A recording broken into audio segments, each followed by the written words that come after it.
Bonjour à tous, aujourd'hui je vous diffuse une interview que j'ai pris énormément de plaisir à réaliser avec Léa Lezé. Léa est médium et elle va nous expliquer durant cet entretien ce qu'est sa médiumnité et quel sens elle lui a donné. Personnellement, je suis Léa depuis un certain temps, j'aime beaucoup sa simplicité, j'aime beaucoup son authenticité et son extrême sensibilité. Vous savez, dans la vie, il y a des rencontres qui sont marquantes, assurément pour moi, Léa en fait partie. Je vous propose de la découvrir sans plus attendre et je vous remercie tous pour votre fidélité.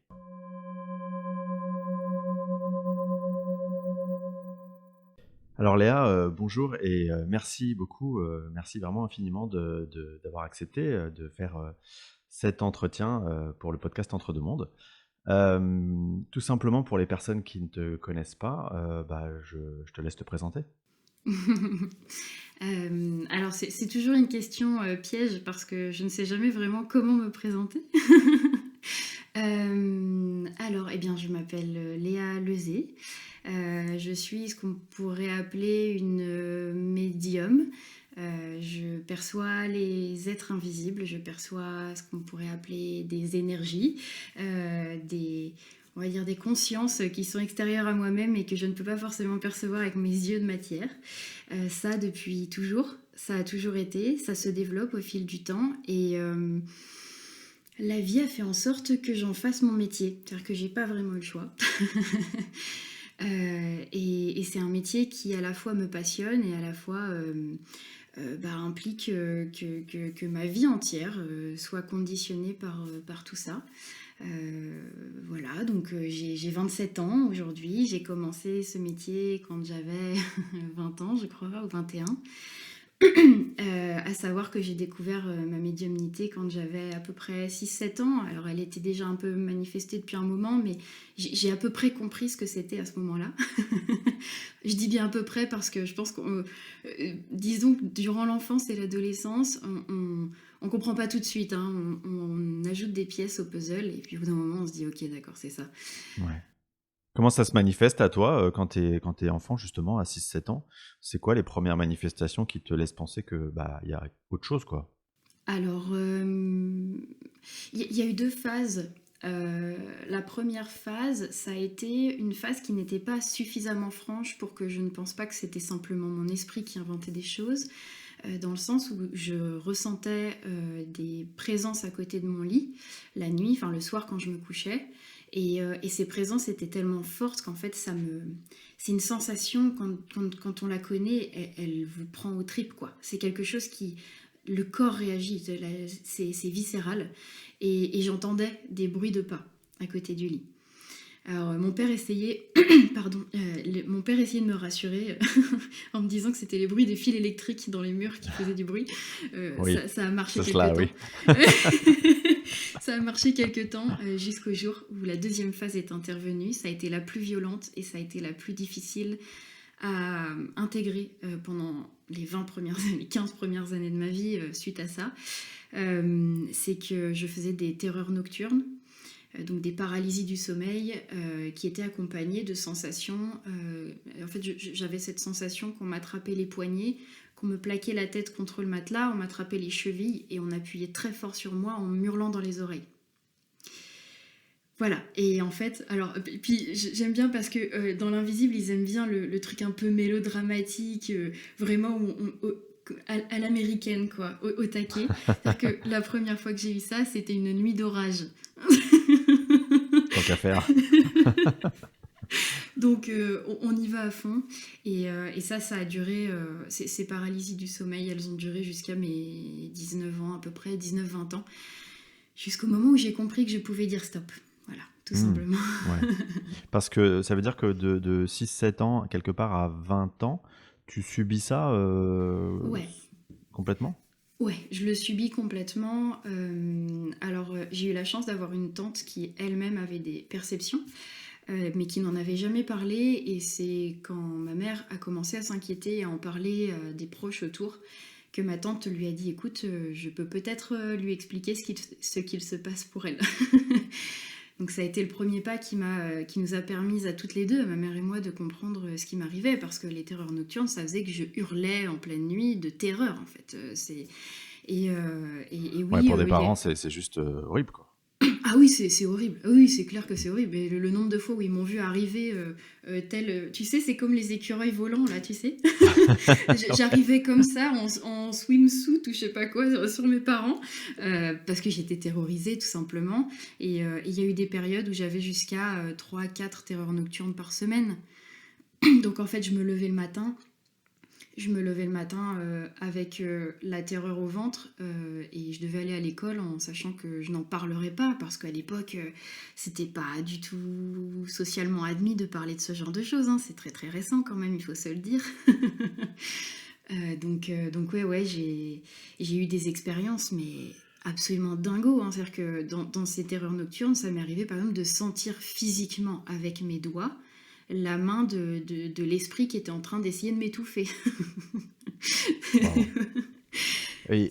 Waouh. Et avec le recul que tu as aujourd'hui, disons toute l'expérience que tu as pu développer, comment tu expliques ça en fait? Comment tu expliques le fait que ça devait être si difficile à vivre? Tu vois, enfin, pourquoi ça serait pas plus simple et plus soft, quoi? C'est rigolo parce que j'ai eu une conversation avec mon conjoint hier qui rejoint ça en fait. Où lui, forcément, enfin, on est ensemble depuis 9 ans et donc il a connu beaucoup de choses. Voilà, c'est forcément en 9 ans, ma médiumnité a évolué et quand quelqu'un vit avec toi, bah, il constate les choses en fait. Même dans la maison, il constate des choses étranges. Et en fait, il m'a prononcé cette phrase hier où il me disait toi, t'es là pour nettoyer. Parce qu'on parlait de mon métier et on parlait de tout ce que j'avais vécu jusqu'à maintenant. Et c'est vrai, en fait, que. Enfin, c'est vrai, je le ressens comme ça. Vrai, je n'en sais rien, mais je le ressens comme ça. Je pense qu'on m'a confrontée dès le départ à des choses extrêmement difficiles pour que je sache les reconnaître. Si tu sais les reconnaître, tu sais reconnaître ce qui émane d'elle, tu sais reconnaître la signature. Parce qu'il y a des esprits qui trompent. Il y a des esprits qui essaient de tromper, et si tu sens pas la petite signature de fond, le petit truc un peu pervers, là, un petit peu malsain, c'est comme un parfum. C'est-à-dire qu'une entité, c'est comme un parfum. Tu peux avoir une très bonne odeur en note de tête, et puis en fond, tu as une petite odeur qui va pas. Tu le sens pas. Et ça, je l'ai appris grâce à mon expérience d'enfant médium qui a été confronté à des choses terribles. Alors, j'ai eu quelques petites choses assez jolies, mais elles étaient quand même assez rares à l'époque. Aujourd'hui, elles sont prédominantes, mais je pense qu'on m'a confronté à ça justement pour que je sache reconnaître ces signatures-là. Et comme je disais, la vie m'a clairement obligée à faire ce métier. J'ai pas eu le choix. Et je pense que mon objectif, et je le sens dans les séances que je fais au quotidien, mon objectif, c'est de faire du nettoyage. Voilà. Donc il faut savoir reconnaître ce qu'il y a à nettoyer. C'est-à-dire que toi, quelque part, en tant que médium, parce qu'on pourrait penser, tu vois, faire une généralité et dire que un médium et un autre médium, c'est quelque part le même rôle. En fait, si je comprends ce que tu me dis, finalement, ta médiumnité, elle est vraiment orientée sur cette notion-là de nettoyage, c'est ça? Ah oui, oui, pour moi, il y a pas qu'une seule forme de médiumnité, hein. Et c'est aussi pour ça qu'il n'y a pas vraiment de vraie concurrence entre chaque médium. Il y a autant de rôles qu'il y a de médiums, en fait. Moi, j'ai effectivement ma propre patte, ma propre signature, et je pense que tout le monde a sa place dans ce sens que nos personnalités aussi vont en quelque sorte modeler notre rôle de médium. Ça va teinter la médiumnité. Par exemple, moi, je ne fais pas de contact défunt. J'en perçois, mais je ne fais pas de contact défunt, en tout cas d'esprit humain désincarné. À côté de ça, j'ai une de mes amies qui est pour moi une des meilleures médiums actuellement, qui, elle, perçoit très très bien les défunts et c'est plutôt axé là-dessus. Moi, je sais qu'on me demande plutôt d'aller chercher dans les terres, d'aller chercher des informations et d'être un peu la bidouilleuse. J'ai l'impression d'être un peu la mécanicienne des structures des gens. C'est-à-dire que les gens qui viennent te voir, finalement, ton action sur eux, c'est quoi? C'est d'aller chercher dans ce qui gravite autour d'eux, quelque part, c'est ça? Les informations, de leur communiquer et puis de restructurer un peu ça? C'est ça. Alors, je découvre de plus en plus des choses, c'est-à-dire que le discours que je vais avoir aujourd'hui sur ma manière de travailler, il va changer dans le temps et il a déjà changé depuis quelques temps. Effectivement, en fait, quand la personne vient me voir, tout de suite, on va m'envoyer des images. Je vais percevoir. Alors moi, je me connecte à ce qu'on pourrait appeler le monde imaginal. C'est Corbin qui a défini cet espace, on va dire, je sais pas, cette dimension comme étant le monde imaginal. C'est ce qui se rapproche le plus de ce que je perçois. C'est-à-dire que pourquoi je dis que c'est le monde imaginal? Parce qu'en fait, si je fais un lien entre moi, ce que je perçois depuis des années, la manière dont je le perçois et comment ça se présente, eh bien, ça colle énormément à ce que Corbin a pu décrire comme étant le monde imaginal. C'est-à-dire que dans ma conception, je vais en parler à ma manière, hein, c'est préférable.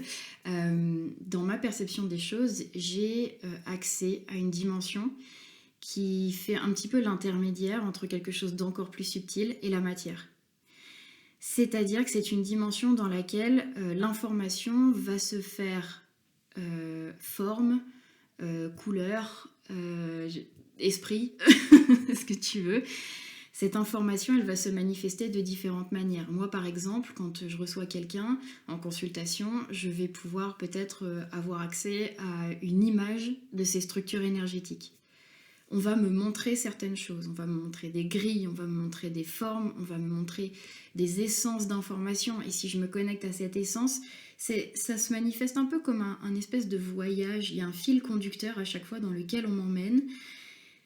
Il n'y a pas de logique mentale à donner à tout ce que je perçois, mais l'information qui est insérée dans ces images me permet de comprendre pourquoi on me le montre de cette manière-là.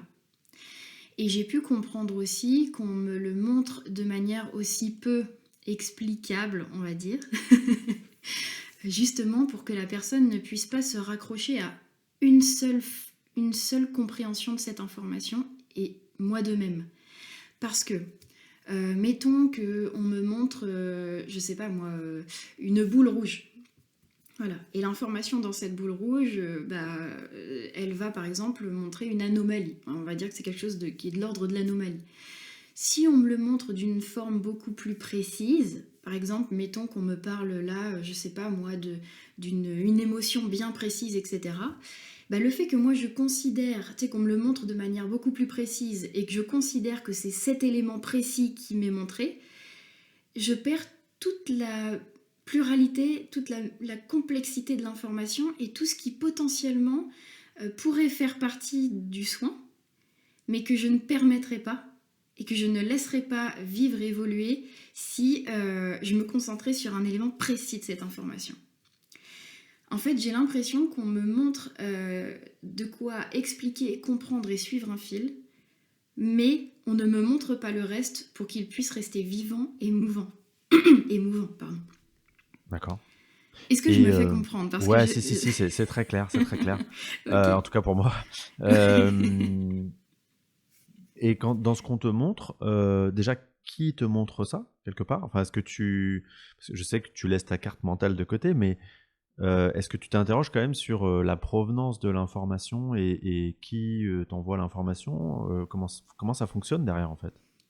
Alors, généralement pour moi, le fil conducteur et la condition que je pose, c'est que l'information vienne de la personne directement.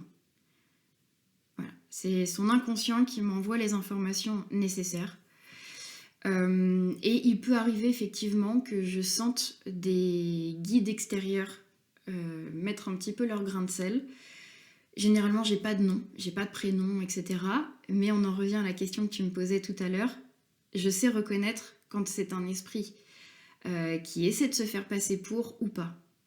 Et en fait, c'est ça Et je trouve que c'est le plus important, c'est pas forcément de connaître le nom d'un guide, c'est de connaître d'un esprit, c'est de connaître sa signature et ce qu'il émane. Oui, sa vibration. Voilà, sa vibration. Et comme on m'a éduquée à ça très jeune, et quand je dis on, c'est là pour le coup quelque chose d'extérieur que je ne reconnais pas forcément à 100%. On m'a éduquée à ça et donc ça me permet de reconnaître facilement si un guide extérieur convient ou non. Et ça m'est arrivé en soins d'avoir un esprit qui se présente, qui se fait passer pour un guide, qui n'en est pas un. Et alors là, je peux te dire qu'ils se font renvoyer à coups de pied aux fesses. Sévère. Tu vois, quand tu me parles de... C'est intéressant quand tu me parles de l'inconscient, les informations qui viennent de l'inconscient de la personne que tu as en face de toi, ou Ouais. parfois du grain de sel que met le guide, Ouais. ça me questionne sur finalement... tu vois, moi, des fois en séance d'hypnose transpersonnelle, des fois on s'adresse à la conscience supérieure qui vient donner les informations, donc j'imagine que c'est un peu l'équivalent de C'est tout à fait l'inconscient dont ça. tu parles, Ouais. et parfois c'est le guide. Et je m'interroge toujours sur pourquoi l'un plutôt que l'autre. En fait, quelle est la différence? Qu'est-ce que peut ajouter un guide par rapport à ce que pourrait dire, ce que pourrait envoyer comme information une conscience supérieure? Est-ce qu'en termes de vibration, tu vois, qu'est-ce qui fait que le guide il a besoin de rajouter en fait sa petite touche? Euh, Alors, je dirais que c'est un petit peu la même chose que pourquoi un accompagnant, thérapeute, médium sur Terre va servir d'intermédiaire plutôt que la conscience supérieure ou plutôt que, tu vois, le divin.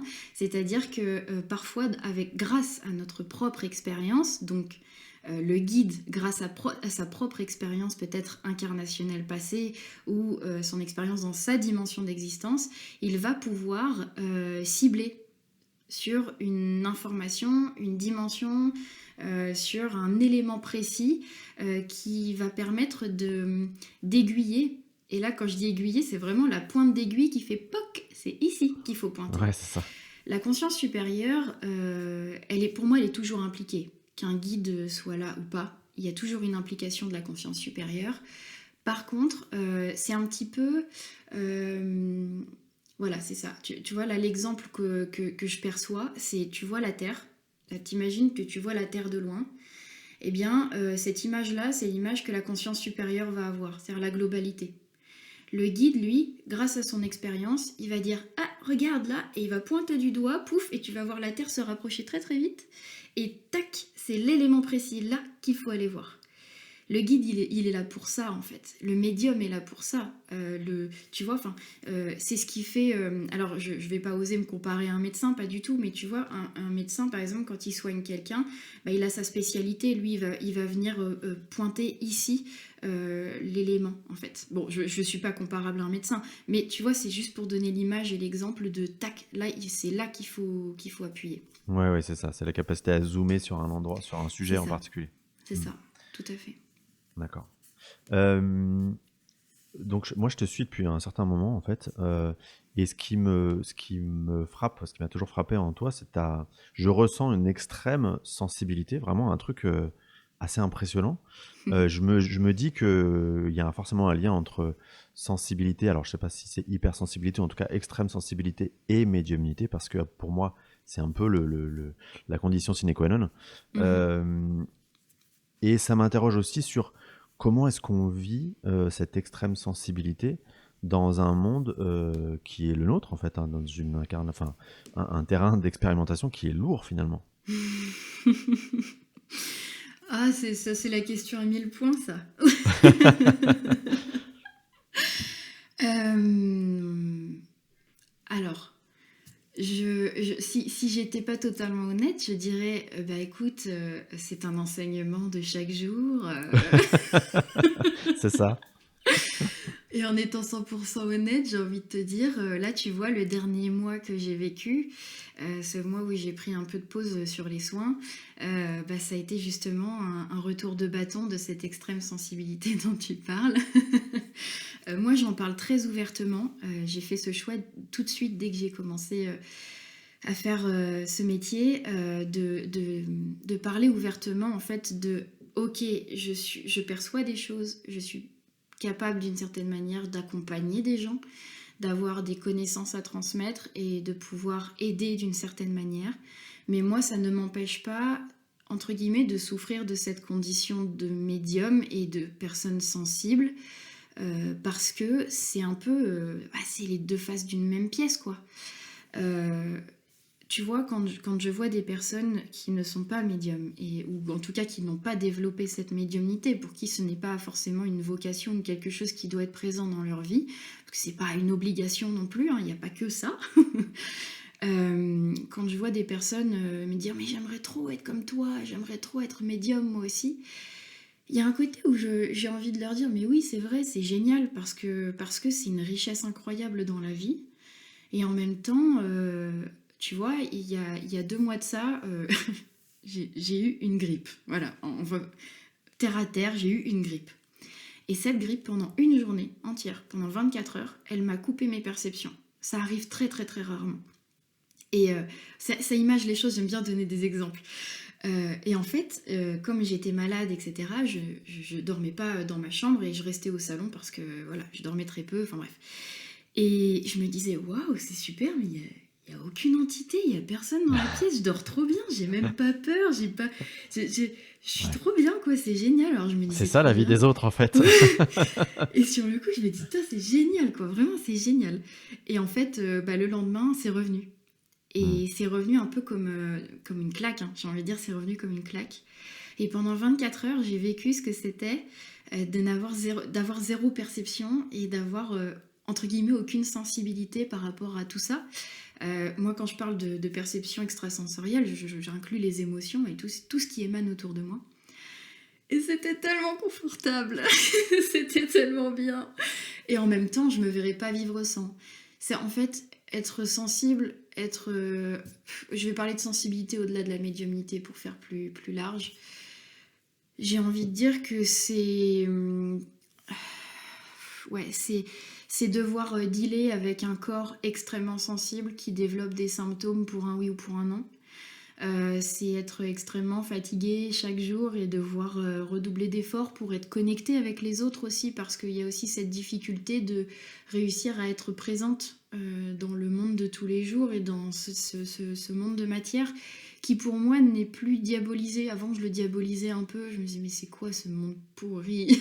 Mais qu'est-ce que je fous là. Bon, je me le dis encore un peu, hein, mais on Ouais, va de être temps en temps. honnête. Mais en fait, il y a des choses tellement chouettes et de me reconnecter à la nature, je crois que c'est ce qui m'a sauvée justement de cette difficulté que la médiumnité implique au quotidien. De me connecter vraiment juste à ce monde autour, aux arbres, au ciel. Je regarde le ciel tous les jours et je me dis waouh, mais qu'est-ce que c'est beau. Donc en fait, je pense qu'un monde d'hypersensibles, c'est un monde où se côtoie à la fois le plus moche et à la fois le plus beau. Et c'est très difficile de différencier les deux parfois. Les dieux. Hmm. T'as vu?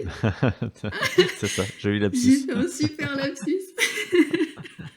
Est-ce que ça veut dire du coup que bah, tout médium, quelque part, doit passer par un chemin aussi... Enfin, parce que c'est pas simple, hein, évidemment. C'est quelque chose de compliqué. Est-ce que ça veut dire que la médiumnité implique forcément toutes ces épreuves?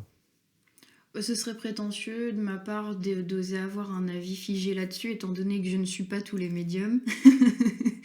Mais c'est une bonne question.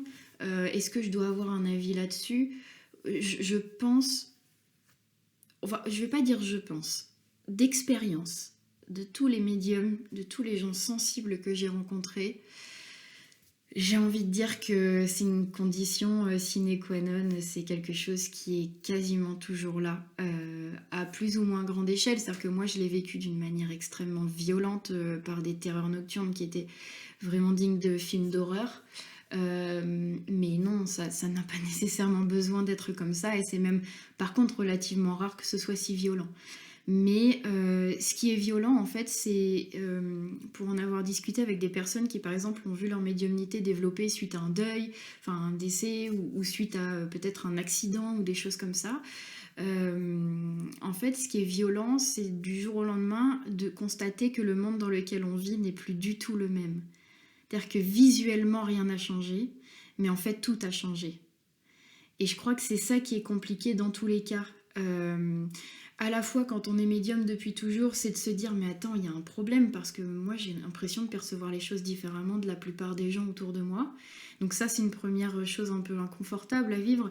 Et quand tu le vis d'un coup, je sais pas moi, 20, 30, 40, 50, 60 ans, et ben là t'es obligé de faire le deuil du monde tel que tu l'as connu et d'accepter qu'aujourd'hui il est différent et que tu vas devoir vivre avec ce monde différent. Mais ouais. Et je me dis que forcément, c'est un chemin qui isole, qui te met en décalage du reste du monde. Donc, se construire en tant qu'adulte, enfin adolescent, puis adulte, enfant, adolescent, adulte, Mm. c'est waouh, sacrée épreuve, quoi. Ouais, c'est une sacrée épreuve.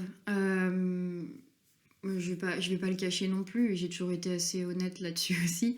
J'ai détesté mon enfance et mon adolescence, pas que humainement parlant, elle a été terrible. Alors, il m'est arrivé certaines choses, mais j'ai eu des parents aimants. Enfin, globalement, tu vois, j'ai pas vécu les violences telles qu'on pourrait le connaître dans certaines enfances. Par contre, moi, la violence, elle venait effectivement de l'invisible et du décalage avec les autres enfants.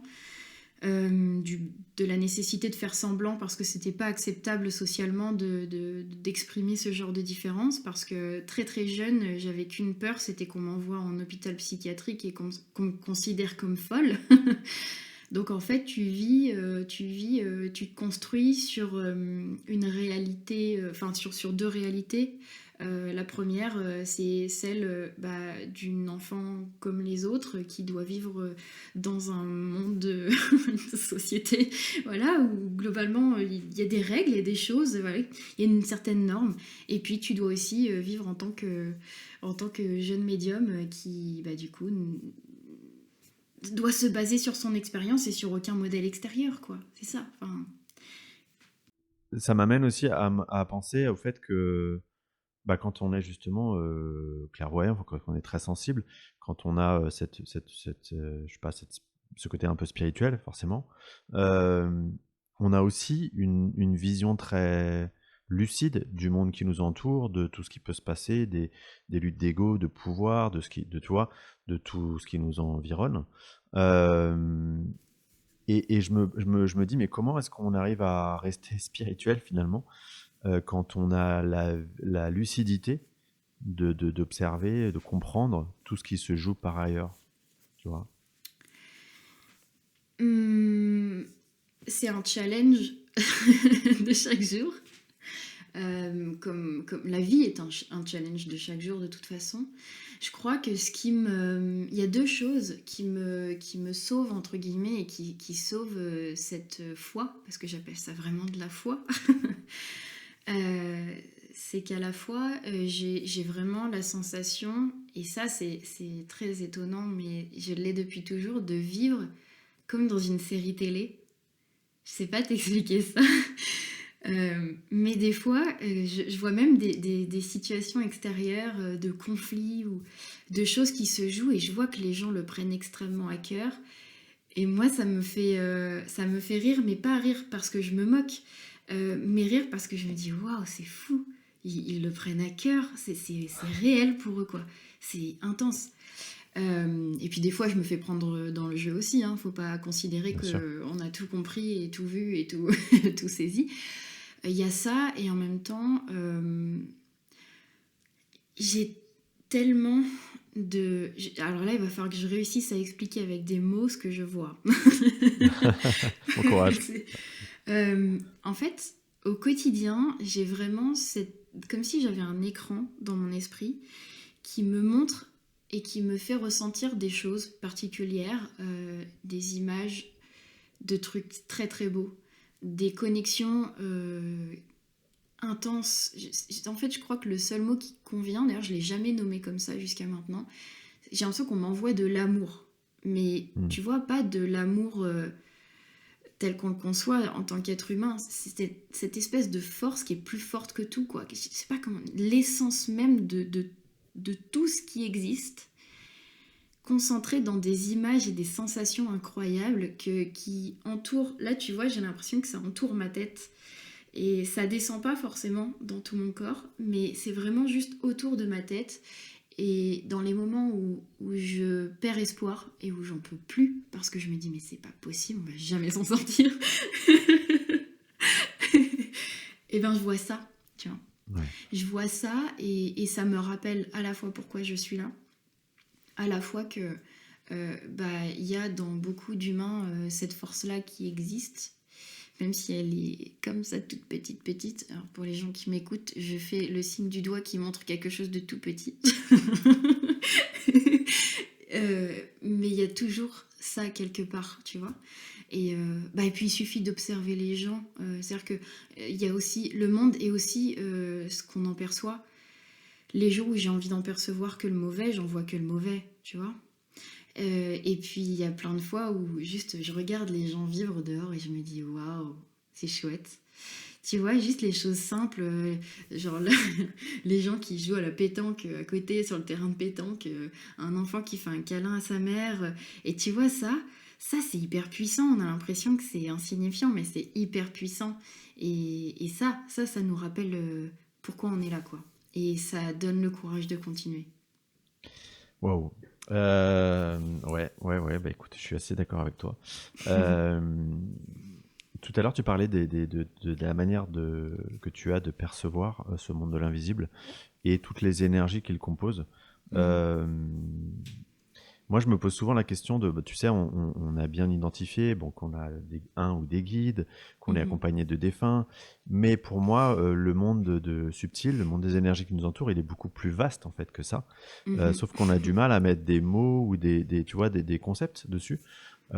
Toi, comment tu vois, tu perçois toutes ces énergies qui nous entourent? Est-ce que, tu vois, je pense à des êtres de la nature, je pense à euh, des gardiens de maison, enfin des choses Mhm. moi, qui peuvent arriver en séance et qui me surprennent toujours un peu parce que ça sort de ma carte mentale.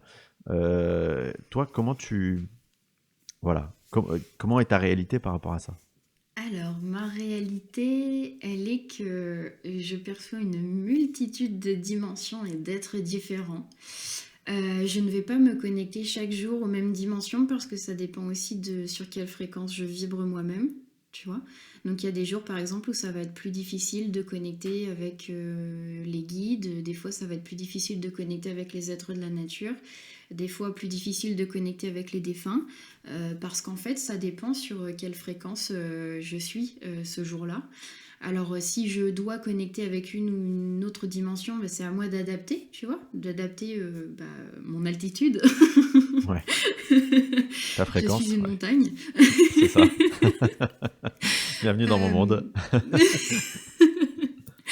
En fait, encore une fois, c'est une question de comment je vais.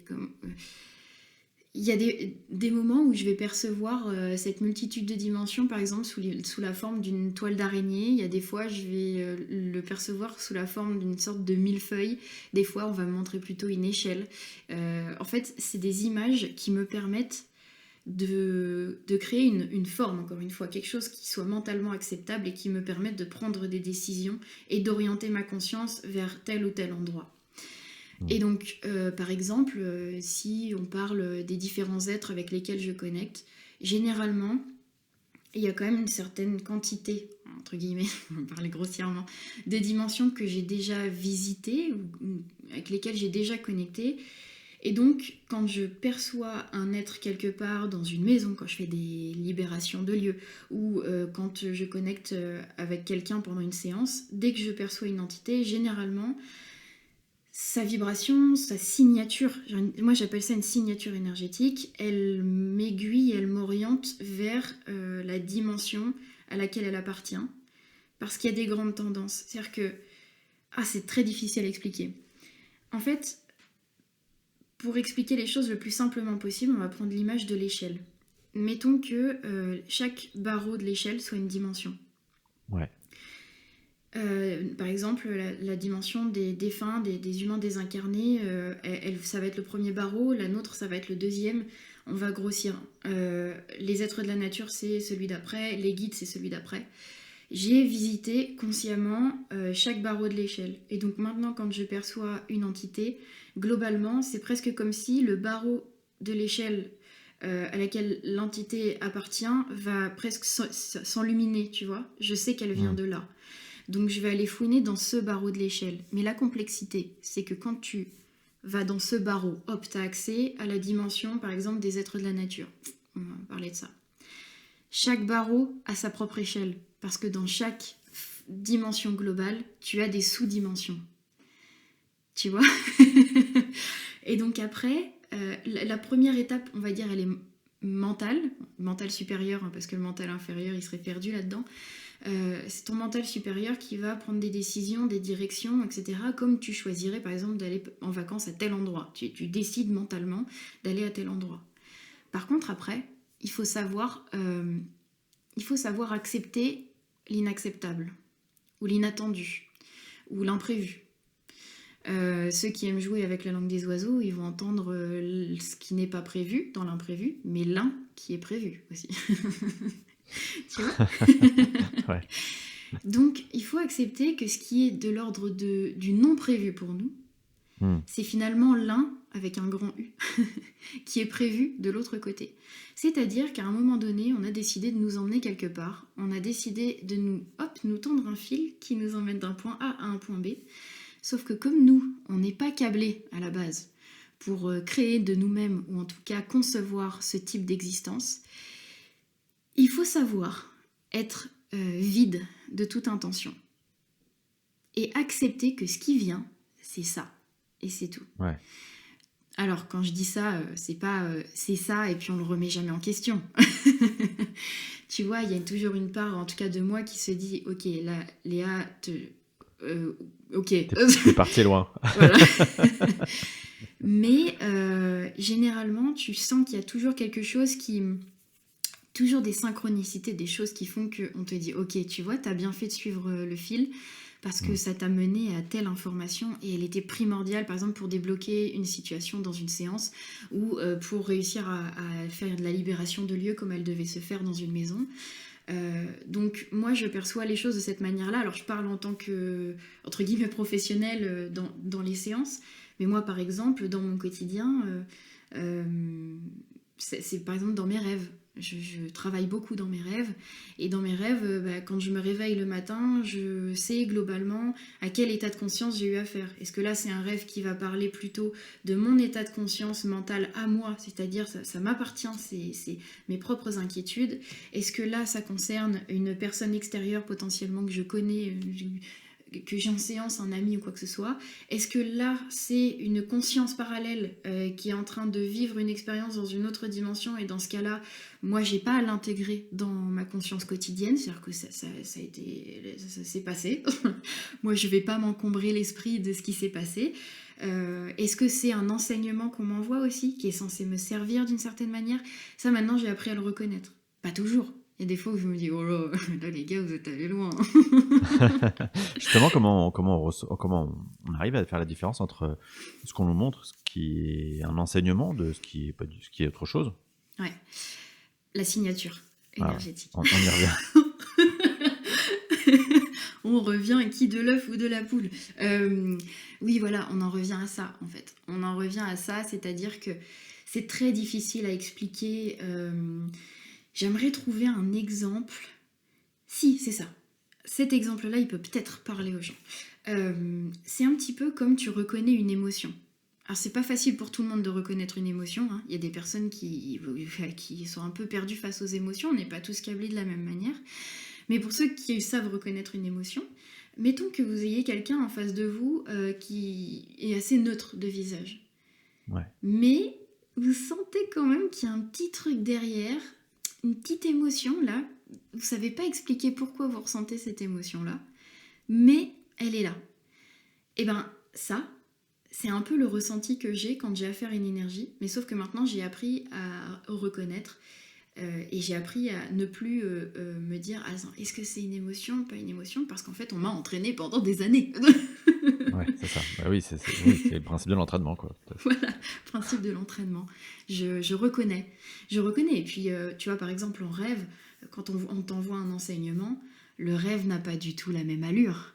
Ouais. Mais vraiment pas. Oui, et puis t'as pas au réveil, tu as pas la même perception ou le même souvenir ou le même ancrage de ce rêve. Pas du tout. Ouais, ça n'a rien à voir et c'est... Pour moi, les rêves les plus lucides et les plus intenses, je pense qu'ils sont comparables, par exemple, à ce que peuvent vivre les personnes qui sont en sortie astrale. C'est-à-dire que la pleine conscience, mais dans une autre dimension, avec des informations différentes. Enfin, pour avoir vécu en partie des sorties astrales, c'est comparable à peu près. D'ailleurs, il y a des sorties astrales qui se déclenchent grâce à des rêves très, très lucide et Oui, la intense. frontière est très, très, très, C'est ça. très fine, quoi. C'est la frontière du monde imaginal dans lequel on connecte, qui lui-même contient de nombreuses dimensions. Enfin, c'est sans fin. Tu vois, là, l'image qu'on m'envoie, c'est la fleur de vie. Tout est intriqué, en fait. Il n'y a pas de frontière nette. Mais du coup, il y a quand même parfois, dans chaque dimension, tu sais reconnaître si tu es dans une pleine dimension, si tu es dans un entre-deux, si tu es dans une dimension qui... Enfin, bref. Voilà, t'as compris.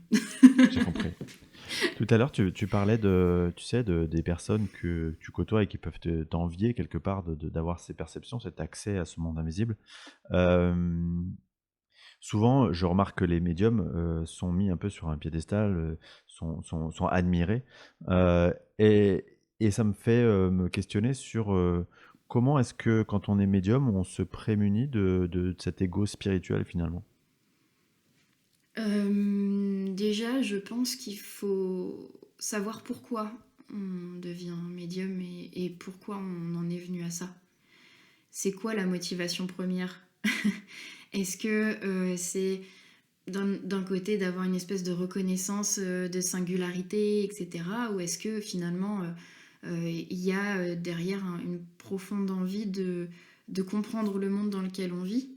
Euh, En fait, à partir du moment où tu te rends compte que le ratio souffrance, il est quand même assez équivalent au ratio magnifique, Ouais. tu te dis qu'il faut vraiment avoir besoin énormément d'être bien brossé dans le sens du poil et admiré pour pouvoir endurer ça.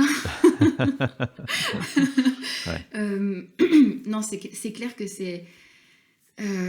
enfin, je vais prendre cette occasion d'en parler, c'est un fléau. C'est-à-dire qu'aujourd'hui, on a affaire à une partie de vrais médiums, et je vais oser le dire comme ça, hein, de vrais médiums qui, pour le coup, n'ont pas forcément eu le choix pour la plupart, parce que c'est rarement un choix conscient, en fait, hein, que de devenir médium ou accompagnant dans ce domaine-là. Et je crois que notre attitude et la manière dont on aborde les gens, la manière dont on aborde l'information qu'on transmet, le fait de reconnaître en fait qu'on a beau transmettre quelque chose, l'autre a tout autant à nous transmettre. Je crois que ça rappelle une certaine forme d'humilité. Euh, je je n'ai jamais eu cette certitude que tout ce que je transmets, c'est la vérité. J'ai jamais eu cette certitude-là parce qu'en fait, j'ai jamais cessé de douter. Alors le jeu, après, c'est de ne pas laisser toute la place au doute, parce que le doute, il peut être fédérateur d'une forme d'humilité et d'une forme de « ok, là, j'accepte de ne pas savoir, donc enseignez-moi les choses ». Je me suis perdue dans ce que j'ai dit, tiens. Ouais, il peut aussi être générateur d'impuissance, c'est-à-dire que tu Oui, vas... c'est ça, voilà, merci. Ouais, je te suivais dans ton raisonnement.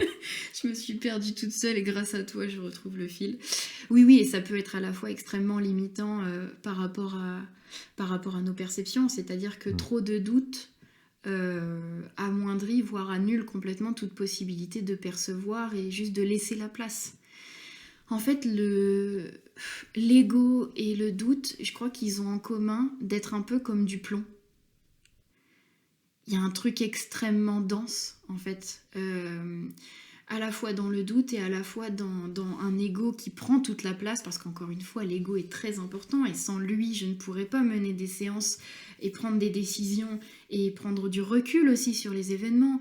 Tu vois, en fait, l'ego, il est aussi important que tout autre aspect de mon système humain. Mais disons qu'un ego qui n'est pas mené par des intentions nobles, il est lourd comme du plomb. Et là, on est un peu dans la métaphore de l'alchimiste, de réussir à trouver la bonne recette pour faire de ce plomb de l'or et de pouvoir le transmettre à sa manière. Mais ouais, parce que c'est un peu ça le risque. Enfin, moi, ce que j'observe, c'est que quand on perçoit ce monde de l'invisible, forcément, on a la sensation d'être connecté à quelque chose de plus grand et d'avoir cette compréhension, cette vérité quelque part, auquel n'ont pas accès d'autres. Et cette connexion à cette vérité peut nous faire croire que c'est la vérité, alors que quelque part, pour moi, chacun a un accès à un propre angle de vue qui lui est subjectif. Et il n'y a, a pas une vérité, en fait. En tout cas, on ne peut pas la percevoir dans notre incarnation, dans ce monde incarné. Chacun perçoit un angle de vue, un angle d'une vérité qui lui est propre, en fait. En fait, euh,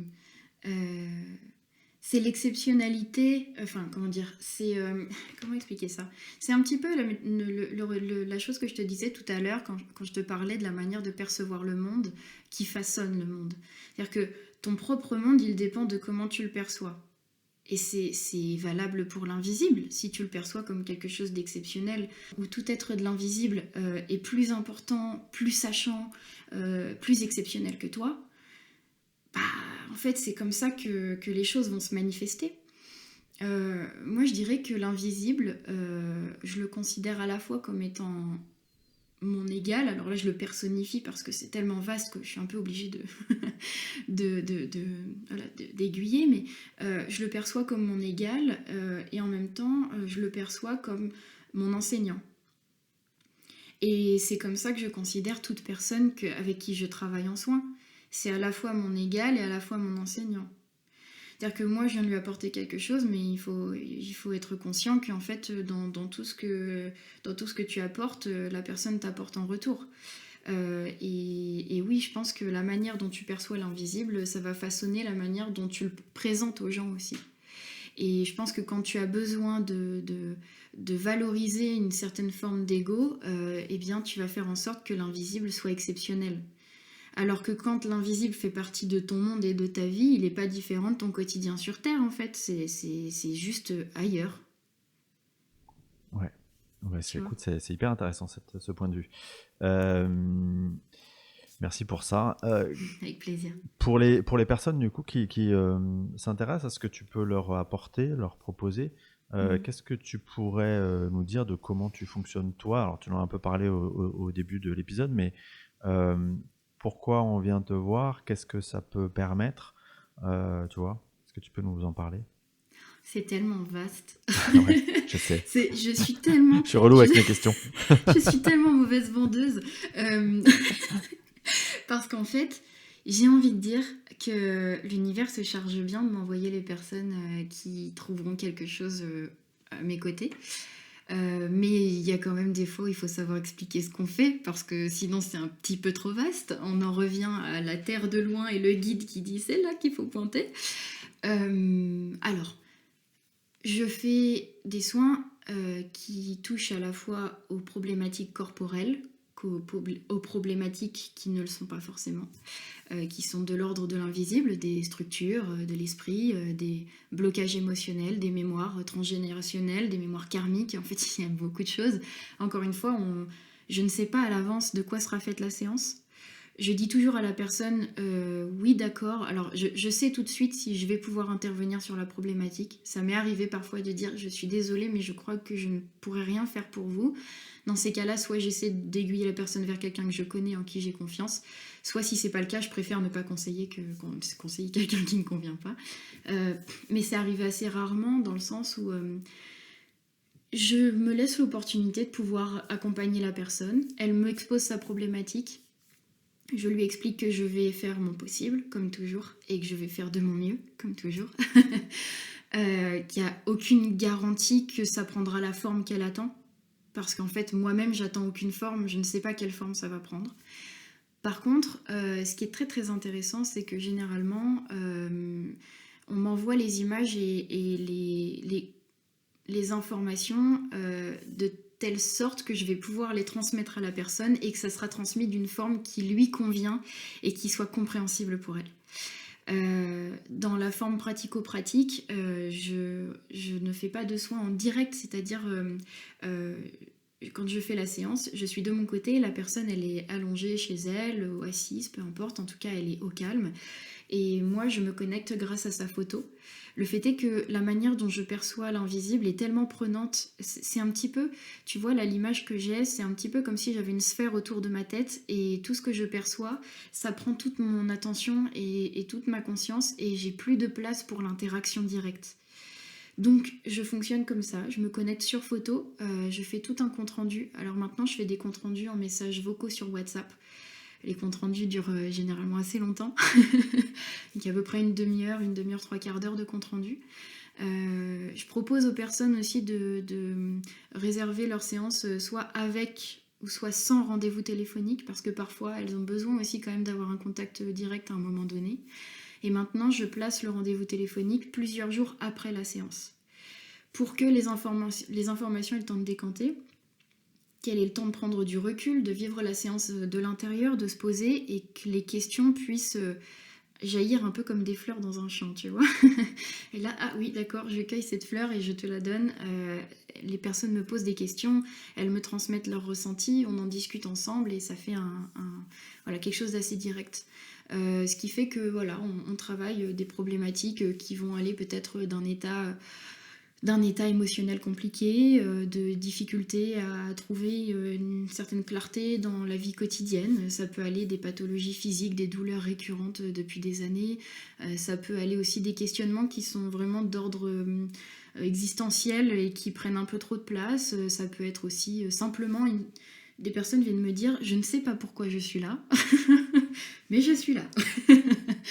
Et généralement, pour moi, quand la personne vient avec ce questionnement-là, c'est qu'il y a effectivement quelque chose qui est déséquilibré, disharmonieux, mais qui est pas encore assez matérialisé pour que la conscience puisse en saisir l'essence profonde. Et donc, c'est à moi d'aller chercher cette essence-là, tu vois. Et puis, pour moi, c'est toujours un voyage, en fait, les soins. C'est un voyage dans le sens où on me montre des choses fabuleuses et j'essaie toujours de le décrire. Je décris tout aux personnes pour qu'elles puissent avoir au moins un petit peu de ce que je vois.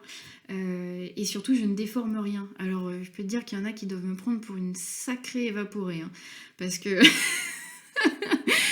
Parce que des fois, je transmets des choses, je me dis waouh, bon, bah si cette personne, elle revient pas parce qu'elle me prend pour une folle, c'est normal. Hein. Mais, spoiler alerte, elles reviennent toutes me voir en disant waouh, je m'attendais pas à ça, mais c'était super. Ouais, évidemment. Donc, C'est des propres barrières qu'on se met.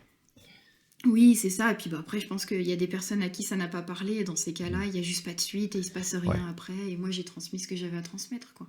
Ouais, tel que je le vois, c'était un peu, quelque part, tu fais office d'accélératrice de conscientisation, c'est-à-dire que des informations qui sont là et qui sont en gravitation et qui n'ont pas forcément été en capacité d'être intégrées, bah, tu vas les redescendre et les transformer, les communiquer de telle sorte à ce qu'elles puissent être comprises, intégrées et digérées. C'est ça. C'est exactement ça. C'est vraiment des bulles d'information qui ne demandent qu'à s'inscrire dans le champ vital, dans la conscience, mais qui, d'une certaine manière, sont bloquées effectivement par ces barrières mentales qu'on peut se mettre parfois ou bloquées par d'autres processus que moi je dois saisir. À la fois, il y a effectivement beaucoup de nettoyage dans les séances. Je fais beaucoup d'harmonisation, de nettoyage de mémoire émotionnelle. Beaucoup de nettoyage d'entités, il y a beaucoup de choses comme ça à faire, de restructuration aussi. En fait, on a des couches de grilles structurelles qui sont un peu comparables à nos différents systèmes du corps humain, tu vois, système nerveux, système veineux, en fait, on a énormément d'éléments différents, conjoints, qui forment notre système corporel. Et bien, c'est la même chose en énergétique. On a énormément de couches structurelles qui régissent soit nos émotions, soit nos pensées, soit tout plein de choses. Et là, du coup, l'intérêt, c'est de venir réparer ces structures quand elles ont été endommagées d'une certaine manière. Donc ça, on me le demande parfois. Et effectivement, il y a une espèce de processus de catalyseur qui fait que quand une personne reste un peu bloquée dans un paradigme, peut-être que de travailler un élément, et même des fois j'ai remarqué que parfois je perçois des images que je ne comprends pas du tout, je la transmets à la personne et la personne me dit oh, mais oui, alors je sais pas te dire pourquoi je comprends, mais je comprends. Et généralement, un mois plus tard, elle me dit ça a tout changé. Mais tu sais pas pourquoi, tu sais pas. Et ça, c'est aussi une forme d'humilité dans le sens où je peux même pas me dire waouh, je suis trop forte. Parce qu'en fait, je ne sais rien. Oui, tu ne maîtrises pas en fait. Non, mais ça renvoie quelque part à la notion de confiance dans le processus, dans l'intelligence de l'univers et de tout ce qui nous entoure. Et dans le fait que, effectivement, toi, tu es l'outil de ce mécanisme, de ce processus, quoi. C'est ça. Et puis ce qui est rigolo, c'est que c'est arrivé pas mal de fois. Alors toutes les personnes n'osent pas le dire parce que effectivement, moi je le perçois pas mal du tout, mais ça pourrait parfois être perçu un petit peu bizarrement. Mais ça m'arrive très souvent que des personnes me disent c'est très bizarre, mais t'étais dans ma chambre cette nuit pendant que je dormais. J'ai vu un halo lumineux et je savais que c'était toi. Enfin, halo lumineux. Je suis pas en train de dire ouais, je suis Oui, un oui. maître de Je, lumière. je Non, suis un ange. mais tu sais, un espèce de truc vaporeux, on va Ouais, dire ouais, lumineux, bien on va sûr. dire vaporeux. Une espèce de forme vaporeuse où des fois des personnes me disent avoir vu mon visage ou avoir rêvé de moi et que je leur transmettais des choses, des informations. Alors moi, j'en ai pas du tout conscience, encore une fois. Hein. Là, c'est vraiment mon double éthérique qui fait son job de son côté. Une part de moi-même dont ma conscience C'est n'est notre pas... multidimensionnalité qui C'est s'exprime ça. et ouais, tout à fait. Donc en fait, c'est un processus qui est très global. Ça m'arrive très souvent d'avoir des personnes, c'est même quasiment automatique, des personnes qui me disent à partir du moment où j'ai réservé la séance avec toi, où on a défini la date, j'ai commencé à sentir des choses changer, bouger. Et c'est très... Alors, c'est un peu problématique quand les personnes ont 3 ou 4 semaines de délai avant leur séance parce que ça remue pendant un mois. Mais c'est chouette en fait parce que justement, je trouve que c'est extrêmement soulageant de se dire que tout ne dépend pas de soi. Et que finalement, une grosse partie dépend même de la personne en elle-même. C'est-à-dire qu'en réservant une séance avec quelqu'un et en sachant qu'un processus allait se mettre en place, d'elle-même, en fait, elle met déjà en route des Oui, c'est mécanismes. ça, elle a enclenché le truc, quoi. C'est ça, moi je suis un effet placebo. Ok, merci, merci Léa, c'est hyper clair, c'est hyper intéressant, vraiment passionnant. Évidemment, comme à chaque fois, je mettrai tous les liens qui te concernent sous Ouais, l'épisode du ouais, podcast et puis sous l'épisode aussi sur ma chaîne YouTube. Léa, pour terminer cet entretien, il y a 2 questions que je pose systématiquement aux personnes que j'interviewe. La première, c'est est-ce qu'il y a des livres que tu conseilles aux personnes, en tout cas des livres qui, toi, sur ton parcours, t'ont particulièrement aidé ou à un moment donné? c'est drôle parce que j'ai été prévenue hier qu'on allait me poser cette question, donc j'ai déjà Ah, préparé les livres. bah voilà, je c'est pas moi savais, qui t'ai prévenu. je savais En pas tout cas, c'est pourquoi. peut-être mon double éthérique. Alors, dans les livres que j'ai beaucoup appréciés, qui sont très accessibles, alors quand je dis très accessibles, c'est, disons, des livres qui vont pouvoir être accessibles dans le sens où ils nous apportent des choses pour le quotidien et pas seulement quand on est Ouais, un peu chercheur de l'invisible. Les premiers bouquins que j'ai adorés, c'était ceux de Dolores Cannon. Voilà, enfin pour moi, ils évidemment. sont assez exceptionnels. Encore plus exceptionnels que ceux de Dolores Cannon, à mon sens, c'est ceux de Jane Roberts. J'ai adoré Seth parle, les matériaux de Seth. Voilà, c'est vraiment des livres que je conseille énormément.